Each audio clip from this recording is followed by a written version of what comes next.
Wow, friends, look at this. The beautiful set is available with a very reasonable price and gold polished with a micro gold polished with the shining materialities. So look at this. The chain is very beautiful.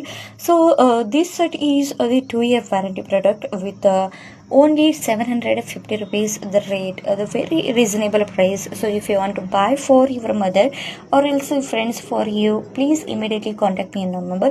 So ಈ ರೀತಿ ಒಂದು set ತುಂಬಾ ಒಂದು rare ಕಲೆಕ್ಷನ್ದಲ್ಲಿ ಬಂದಿದೆ. So ಯಾವುದೇ ರೀತಿಯಾಗಿ ಒಂದು Lakshmi design ಇರೋದಿಲ್ಲ, ಸ್ಟೋನ್ ಡಿಸೈನ್ ಕೂಡ ಇರೋದಿಲ್ಲ. ಸೊ ನೋಡಿ ಯಾವ ರೀತಿಯಾಗಿ ಒಂದು ಪಿಂಕ್ ಕಲರ್ ಒಂದು ಸ್ಟೋನ್ ಅಷ್ಟೇ ಕೊಟ್ಟಿದ್ದಾರೆ ಒಂದು ಪೆಂಡೆಂಟ್ಗೆ. ಸೊ ಮಾತ್ರ ಸೊ ಇವೆಲ್ಲ ಒಂದು ಓಲ್ಡ್ ಒಂದು ಕಾಲದಲ್ಲಿ ಒಂದು ಬಹಳಷ್ಟು ಬಳಕೆ ಆಗಿ ತರುವಂಥ ನೆಕ್ಲೆಸ್ ಅಂತ ಹೇಳ್ಬೋದು. ಸೊ ಜಸ್ಟ್ ರೇಟ್ ಬಂದು 750 ರುಪೀಸ್ಗೆ ಇದು ಸಿಗುತ್ತೆ ಮತ್ತು 2 ಇಯರ್ ವಾರಂಟಿ ಕೂಡ ಇದೆ. ಸೊ ಬೇಗ ಬಾಯ್ ಮಾಡಿ. So screen